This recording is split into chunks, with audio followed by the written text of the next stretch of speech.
श्री राम। आप सभी के हृदयस्थ ईश्वर को वंदन करते हुए सज्जनों हो, मैं रविंद्र पाठक आज से श्री रामचरितमानस इस ग्रंथ पर कुछ कथा चिंतन के द्वारा आपसे संवाद करना चाहता हूं। आज का यह पुण्य पर्व काल गोस्वामी तुलसीदास जी का जन्मदिन।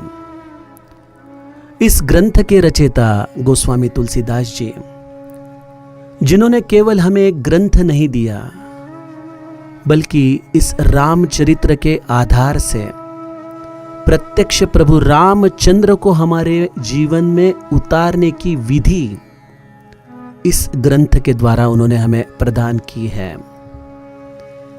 ऐसे गोस्वामी तुलसीदास जी को वंदन करते हुए प्रभु रामचंद्र और कथा के प्रथम श्रोता, प्रथम रसिक और प्रथम वक्ता श्री हनुमान जी को वंदन करता हूं।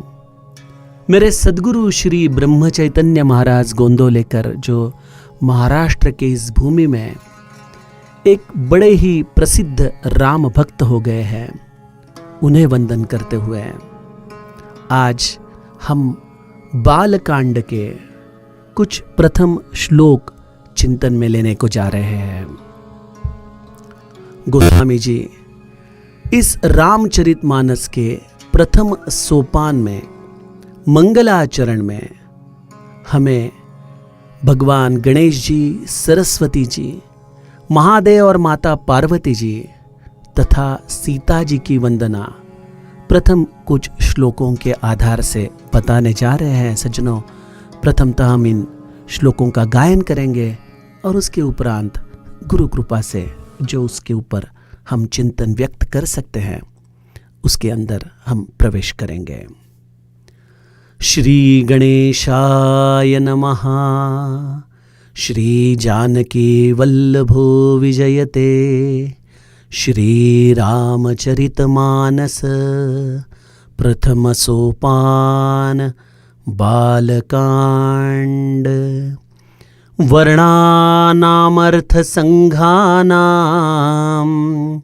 रसानां छन्दसामपि मंगलानां च कर्तारो वंदे वाणी विनायको।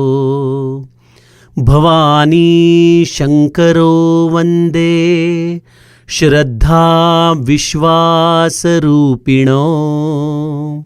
याभ्यां विना न पश्यन्ति सिद्धा स्वान्तस्थमीश्वरम्।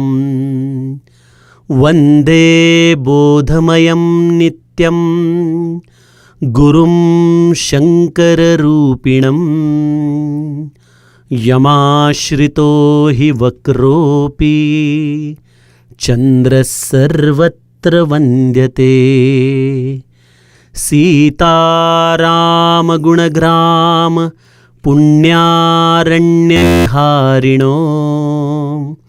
वन्दे विशुद्धविज्ञानो कवीश्वर कपीश्वरो। उद्भवस्थिति संहारकारिणीं क्लेशहारिणीं सर्वश्रेयस्करीं सीतां नतोऽहं रामवल्लभाम्। यन्मायावशवर्ति विश्वमखिलं ब्रह्मादिदेवासुरा। यत्सत्त्वादमृषैव भाति सकलं रज्जौ यथा हेर्भ्रमः। यत्पादप्लवमेकमेव हि भवां भोदे स्थितिर्षावतां। वन्देऽहं तमशेषकारणपरं रामाख्यमीशं हरिम्।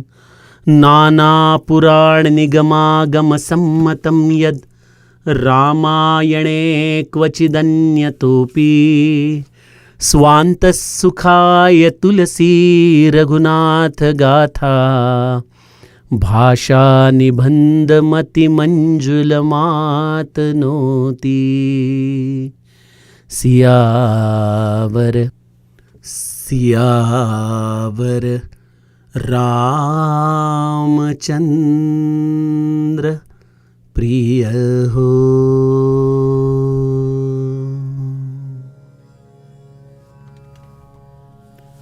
सज्जनों, प्रथम दोहा प्रदीर्घ होने के कारण आज के कथा चिंतन में हम इन शुरुआत के श्लोकों का चिंतन करेंगे। पहले तो मैं अपना परिचय आपको दूं। मेरा नाम रविंद्र पाठक है। मैं पूना का रहवासी हूं। महाराष्ट्र जो संतों की भूमि है, इस भूमि में गुरु कृपा से 1300 दिन की मराठी राम कथा इस मानस के आधार पर हमने अभी अभी पूरी की है।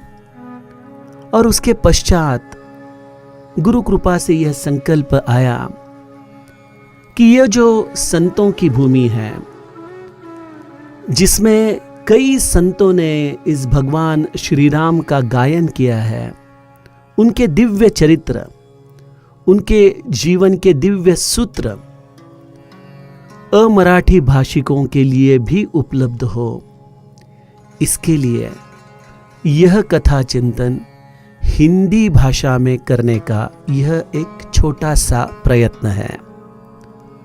संतों के तत्व दिव्य ही होते हैं। केवल हमारी जो एक देशीय बुद्धि है वह उसे ग्रहण नहीं कर पाती। इस हेतु सज्जनों, मैं यह हिंदी भाषा में आपसे संवाद करने का साहस कर रहा हूं। जैसे गोस्वामी जी कहते हैं कि बच्चे की बातें माँ पिता को अच्छी लगती है, जो बालक कह तो तरी बाता, वैसे मेरे शायद यह आपको हिंदी बोल अटपटे लगे। शायद कुछ दिनों तक आपको मेरी भाषा समझने में दिक्कत भी आए, लेकिन मैं आपका क्षमा प्रार्थी हूं। और जो इस भाषा के द्वारा यह रामचरित का जो रस मुझे गुरु कृपा से प्राप्त हुआ है, वह रस मैं आपने निमित्त के द्वारा आप तक पहुंचाने का यह प्रयास कर रहा हूं। गोस्वामी तुलसीदास जी श्री रामचरित मानस का ही शुरुआत बड़े सुंदर श्लोक के साथ करते हैं। वर्णानाम अर्थ संघानाम रसानाम छंदसामपि। सज्जनों, इस महाराष्ट्र की भूमि में संत ज्ञानेश्वर का हरिपाठ बड़ा सुप्रसिद्ध है। संत ज्ञानेश्वर इस हरिपाठ में शब्दों के प्रति अपना सद्भाव व्यक्त करते हुए कहते हैं कि अनंत वाचाळ बरळती बरळ, त्या कैसा दयाळ पावे हरि। यह जो हमारी भाषा है, जिसके साथ हम अपने आप को व्यक्त करते हैं, संवाद करते हैं, इस शब्द का वाहक है आकाश। शायद आकाश इसीलिए ही इतना अनंत है, इतना व्यापक है कि हम सबकी संवेदनाओं को, शब्दों को वो अपने आप में समा सके। हम हर जीव हर वक्त व्यक्त या अव्यक्त रूप से सतत संवादी रहते हैं। देखिए, हम सबसे ज्यादा संवाद तो अपने आप से ही करते हैं, अपने मन से ही बात करते रहते हैं। और हर भावना किस तरह से हम व्यक्त करते हैं, गोस्वामी जी इसका हमें केमिकल फॉर्मूला बताते हैं कि हमारी भावनाओं के पीछे क्या है।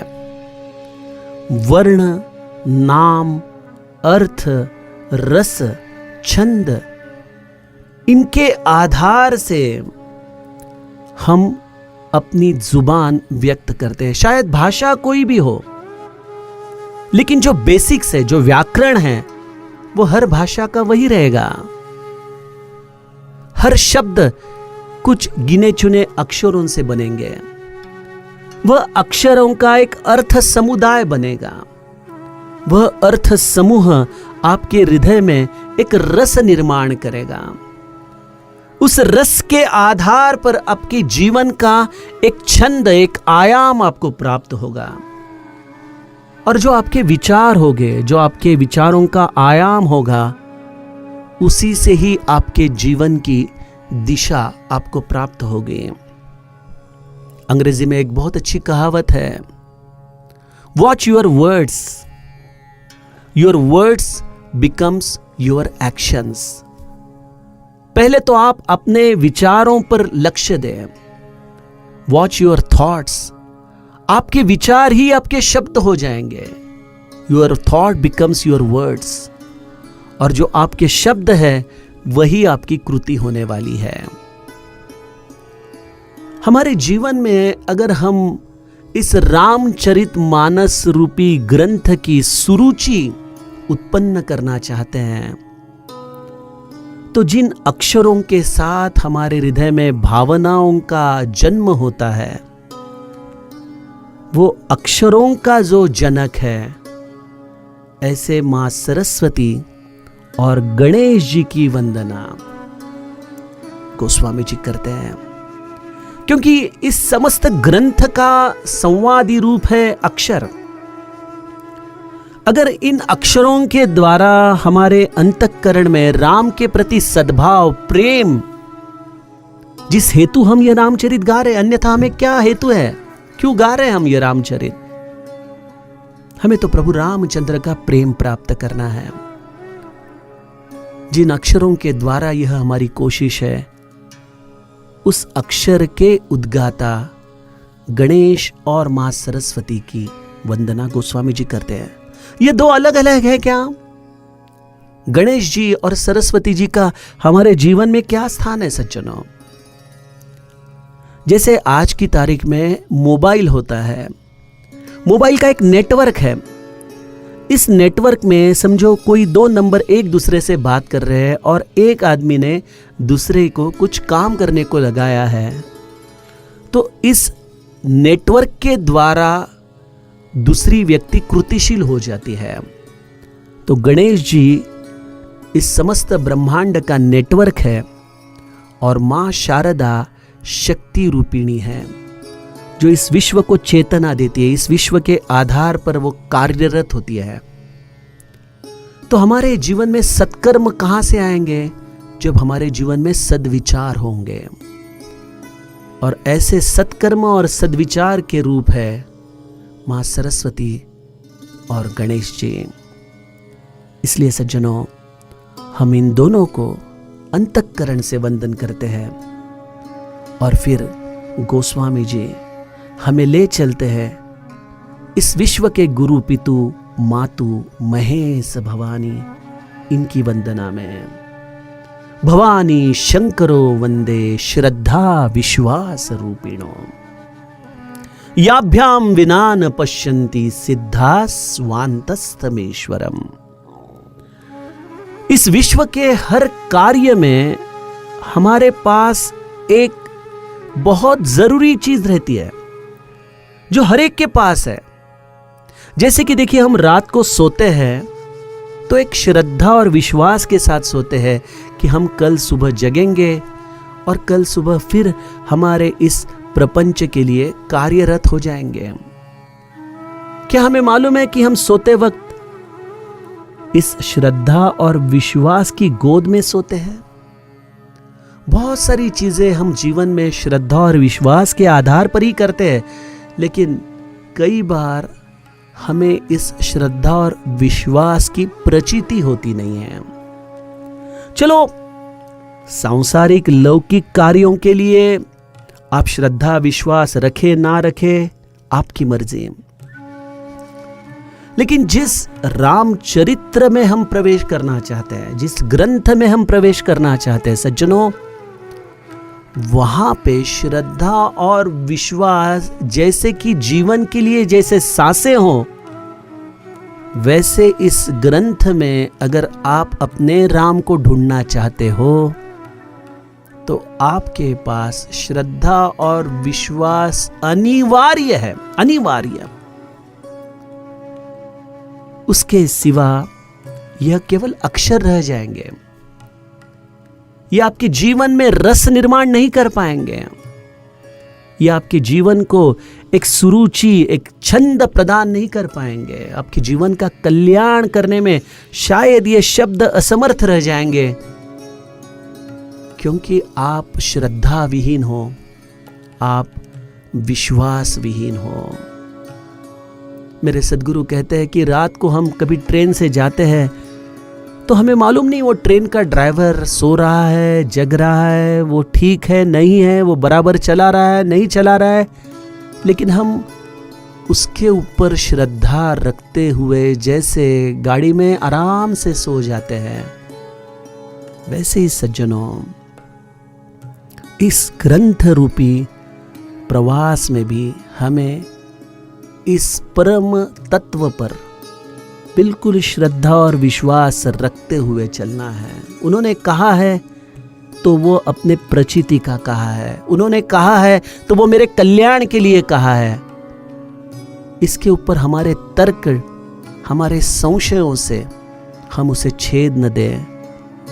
अगर हम इस तरह से विश्वास और श्रद्धा को हमारे जीवन में संभालते हैं तो हम सचमुच में कैलाश स्थित महेश जी और माता पार्वती के चरणों में हैं। भवानी शंकरो वंदे, यही सच्ची महादेव जी की और माता पार्वती की पूजा है। देखिए श्रावण महीना चल रहा है और हर एक जगह में शिव की उपासना का यह वक्त है। यह सावन हमारे जीवन में अगर निरंतर हम बरकरार रखना चाहते हैं तो उसकी विधि एक ही है, संतों के चरणों में, अपने गुरु के चरणों में अनन्यता से श्रद्धा और विश्वास रखते हुए साधन मार्ग पर चलते रहना। क्योंकि बिना श्रद्धा और विश्वास के अध्यात्म में आप आपके ही हृदयस्थ ईश्वर को नहीं देख पाओगे। देखिए हमारे जीवन में श्रद्धा और विश्वास तो हम उस पर ही रखते हैं जो हमारे अनुभव में आए और जो भगवान हमारे मन बुद्धि को अगोचर है, जो हमारे अनुभव के प्रांत से परे है।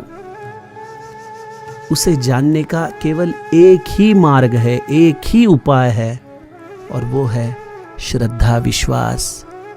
और आज की इस शिक्षण व्यवस्था ने सज्जनों अगर हमसे कुछ छीना है तो हमसे ये दो चीजें छीन ली है। क्योंकि आज गूगल पे सब कुछ उपलब्ध है, आज हर एक चीज को हम बड़ी निर्भयता से प्रूफ मांगते हैं, उसके सिवा हम मानने को तैयार भी नहीं है। वो ठीक है, वो व्यवहार की बात है, लेकिन जो सनातन तत्व है, जो हमारे इंद्रियों के परे है, उसे जानने के लिए संतों के चरणों में दृढ़ श्रद्धा और विश्वास, यही महादेव और माता पार्वती की सच्ची पूजा है।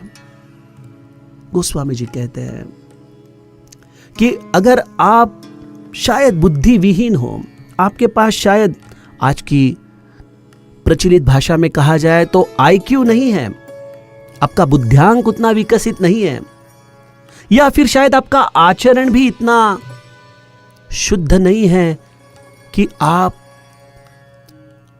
इन ग्रंथों के आधार से इस ग्रंथ में छुपे हुए अपने राम तक पहुंच सको। लेकिन इनमें से कोई भी चीज आपको राम का प्रेम देने के लिए जरूरी नहीं है। केवल एक ही चीज आपके पास होनी चाहिए, आप शुद्ध अंतःकरण से अपने गुरु चरणों पर शरणागत होकर कहें कि मैं ऐसा हूं, आपको शरण आया हूं। गोस्वामी जी हमें विश्वास देते हैं कि वंदे बोधमयम नित्यम गुरुम शंकर रूपिणम यमाश्रितो हि वक्रोपि चंद्र सर्वत्र वंद्यते। आप किसी भी तरह के इंसान हो, आपका भूत भविष्य वर्तमान कोई भी स्थिति में हो, लेकिन अगर आप शुद्ध अंतःकरण से महादेव रूपी अपने गुरु को शरण आए हो, तो वह महादेव जो ज्ञानमय है वह आपको विश्व वंदनीय बना देगा, आपको परम शुद्ध कर देगा। परम शुद्धता का मतलब ही ना है राम। महादेव जो तमोगुणों का दाता है, तमोगुणों का भगवान कहा जाता है, उसका मतलब क्या है? जो हमारे जीवन से तमोगुण खींच ले और हमें परम शुद्ध बना दे। इसलिए हर और हरि ये दोनों एक ही सिक्के के बिल्कुल बगल बगल की बाजुएं हैं। जब महादेव हम पर कृपा करता है, हमें परम शुद्ध करता है, तभी हमारे हृदयस्थ हरि प्रकट होता है। इसलिए केवल हमें जरूरी है हमारे तर्कों को, हमारे संशयों को, हमारे बुद्धि को, हमारे ज्ञान को छोड़कर माता पार्वती और महादेव के चरणों में शरणागत होने की, हमारे गुरु रूपी महादेव के चरणों में शरणागत होने की। बस उतनी एक ही जरूरत इस ग्रंथ के अध्ययन के लिए है। और फिर जैसे ही आप शरण जाते हो, मां आपके ऊपर कृपा करती है।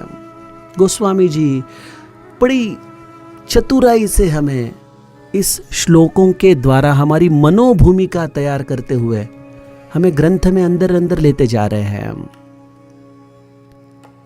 सीता जी की वंदना गोस्वामी जी करते हैं। सीता राम गुण ग्राम पुण्यारण्य विहारिणो वंदे विशुद्ध विज्ञानो कवीश्वर कपीश्वरो। जैसे एक पुत्र अपने माता और पिता का बड़ा लाडला होता है, वे दोनों अपने आंगन में इस बच्चे की परवरिश इस तरह से करते हैं कि वो खिलखिला उठे, वो प्रसन्न रहे, वो आनंद में रहे, वो अपने पुरुषार्थ को पूरी तरह से साकार कर सके। जब आप शरण जाते हो महादेव जी को, तो गोस्वामी जी कहते हैं कि महादेव जी आप पर कृपा करते हैं और आपको विहार करने के लिए उन कवीश्वर और कपीश्वर के उद्यान में, उस पवित्र वन में लिए चलते हैं। जो पवित्र वन किसका है? सीता राम गुणग्राम। सीता जी और प्रभु रामचंद्र के गुण समूह रूपी पवित्र उद्यान में विहार करने वाले जो दो अधिकारी है, वह है एक आदि कवि वाल्मीकि और कपीश्वर श्री हनुमंत। उनकी कृपा से सज्जनों हम भी उसी वन में प्रवेश करने जा रहे हैं। हम अपने अंदर के अहम को जितना मिटा सके, हम जितने अपने अंदर के इस देह बुद्धि के अस्तित्व को मिटा सके, उतना उतना विकास इस पवित्र वन में हमारा भी होते जाने वाला है। सज्जनों, यह विश्वास रखते हुए गोस्वामी जी हमें इस सीता राम रूपी पवित्र वन को अंदर लेते हुए उसमें वाल्मीकि और हनुमान जी की वंदना करते हुए आगे के श्लोक में लेके जाते हैं।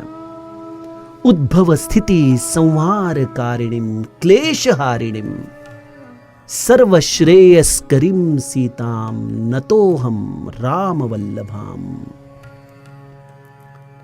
सीता जी की वंदना करते हुए गोस्वामी जी कहते हैं, उत्पत्ति स्थिति और संहार, समस्त क्लेशों का हरण करने वाली, अपने जीवन का समस्त कल्याण करने वाली श्री रामचंद्र की प्रियतमा, ऐसे मां सीता को मैं नमस्कार करता हूं। देखिए, अगर हम अपने एक बच्चे के रूप में हमारे मां पिता की तरफ देखें, तो इन दोनों में से मां का स्थान हमारे हृदय में एक अलग ही स्थान होता है।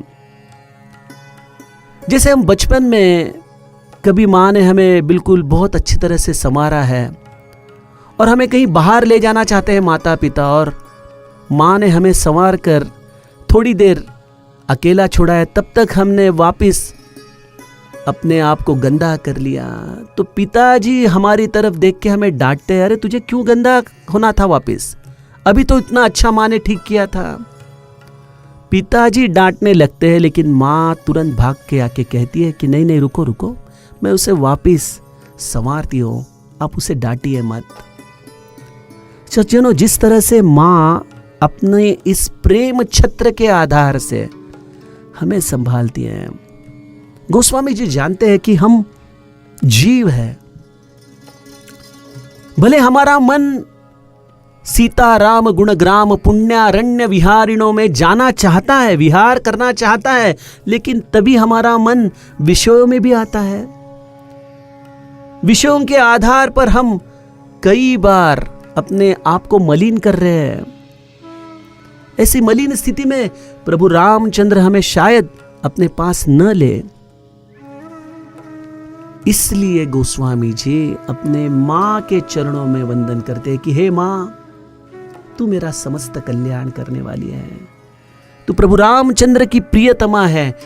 अगर तूने प्रभु रामचंद्र के सामने मेरे कल्याण का प्रस्ताव रखा तो वो मुझे निराश नहीं करेंगे। इसलिए हे माँ, मैं आपको वंदन करता हूँ, आपके चरणों में उस ज्ञान की प्राप्ति करने की मैं अनन्य भाव से प्रार्थना करता हूँ, जिस प्रार्थना के आधार से गोस्वामी जी कहते हैं यन्मायावशवर्ति विश्वमखिलम ब्रह्मादिदेवासुरा यत्सत्वाद मृषैव भाति सकलम रज्जो यथा हेर ब्रह्मा। जब आप मन से सीताराम रूपी इस पुण्य विहार करने वाले वन में प्रवेश करते हैं तो आपके जीवन में एक बहुत बड़ा बदलाव आता है। वो बदलाव यह है कि उमा कहूँ मैं अनुभव अपना, सत हरि भजन जगत सब सपना। जिस इस विश्व को इस माया के प्रभाव से समस्त जीवों को उसमें बांधा गया है, जिसमें प्रत्यक्ष ब्रह्मादि देवता भी है, असुर भी है, समस्त विश्व का हर एक जीव इस माया के अधीन है। और इस माया के अधीन होते हुए हमें सही ज्ञान होना केवल असंभव है। ऐसी स्थिति में अगर भगवत भजन हमारा बढ़े तो हमें इस माया रूपी जगत से पार होने की एक नौका प्राप्त होती है। सज्जनों, भगवत भजन जितनी मात्रा में हमारे जीवन में सत्य होता है, वही असली ज्ञान है, वही सत्य ज्ञान है। ऐसे जो श्री हरि है, जो हमें इस माया रूपी भवसागर से पार ले जाते हैं, ऐसे श्री हरि के चरणों को गोस्वामी जी वंदन करते हैं और फिर अपने आप को इस राम कथा के लिए तैयार करते हुए कहते हैं कि ये जो समस्त रामायण में बखान करने जा रहा हूं, जिसको कई पुराण वेद शास्त्र इनके आधार है, मैं ये क्यों कहने जा रहा हूं? क्या जरूरत है मुझे कहने की? एक ही चीज के लिए मैं ये रामायण गाने जा रहा हूं। स्वांत सुखाय तुलसी रघुनाथ गाथा, भाषा निबंध मति मंजुल मातनोती। मैं अपने सुख के लिए, अपने हृदय के परम शांति के लिए इस राम कथा को इस मनोहर भाषा में विस्तार पूर्वक बखान करने जा रहा हूं।